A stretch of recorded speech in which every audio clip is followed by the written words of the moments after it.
ನಾವೆಲ್ಲರೂ ಸೇರಿ ಒಟ್ಟಿಗೆ ಪ್ರಾರ್ಥನೆಯನ್ನ ಮಾಡಿದ್ದೇವೆ.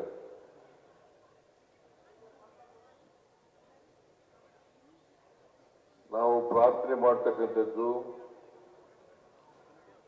ಮನುಕುಲಕ್ಕೆ ಮತ್ತು ದೇವರಿಗೆ. ನಾವೆಲ್ಲರೂ ಕೂಡ ಮಾನವರಾಗಿ ಬಾಳತಕ್ಕಂಥದ್ದು ಅತ್ಯಂತ ಅವಶ್ಯ. ಪ್ರತಿಯೊಬ್ಬ ತಮ್ಮ ಬದುಕನ್ನ ಸಾರ್ಥಕ ಮಾಡ್ಕೋಬೇಕಾದ್ರೆ ನಾವೆಲ್ಲರೂ ಕೂಡ ಮಾನವೀಯತೆಯಿಂದ ಪರಸ್ಪರ ಪ್ರೀತಿ ವಿಶ್ವಾಸಗಳಿಂದ ಇರ್ತಕ್ಕಂಥದ್ದು ಅತ್ಯಂತ ಅವಶ್ಯ. ಭಾರತ ದೇಶ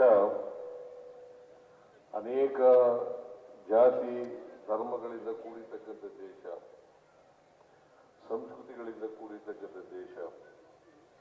ಈ ದೇಶದಲ್ಲಿ ಯಾವುದೇ ಜಾತಿ ಧರ್ಮ ಇದ್ರೂ ಕೂಡ ನಾವೆಲ್ಲರೂ ಕೂಡ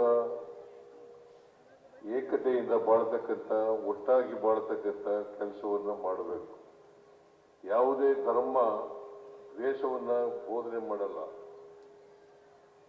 ಅದು ಇಸ್ಲಾಂ ಧರ್ಮ ಇರ್ಬೋದು, ಹಿಂದೂ ಧರ್ಮ ಇರ್ಬೋದು, ಕ್ರೈಸ್ತ ಧರ್ಮ ಇರ್ಬೋದು, ಸಿಖ್ ಧರ್ಮ ಇರ್ಬೋದು,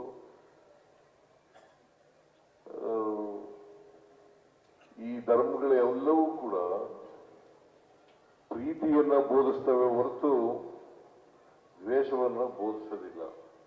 ಅದಕ್ಕೋಸ್ಕರ ನಾವೆಲ್ಲರೂ ಕೂಡ ಪರಸ್ಪರ ಪ್ರೀತಿಯಿಂದ ಇರ್ತಕ್ಕಂಥ ವಾತಾವರಣವನ್ನು ನಿರ್ಮಾಣ ಮಾಡ್ತಕ್ಕಂಥದ್ದು ಅತ್ಯಂತ ಅವಶ್ಯ ಅಂತಕ್ಕಂಥ ಮಾತುಗಳನ್ನ ಈ ಸಂದರ್ಭದಲ್ಲಿ ಹೇಳಲಿಕ್ಕೆ ಬಯಸ್ತೇನೆ.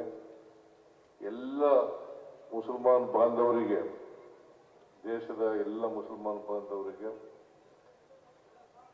ಈದ್ ಮುಬಾರಕ್, ಈದ್ ಮುಬಾರಕ್. ಎಲ್ಲ ಮುಸಲ್ಮಾನ್ ಬಾಂಧವರಿಗೂ ಹಬ್ಬದ ಶುಭಾಶಯಗಳು.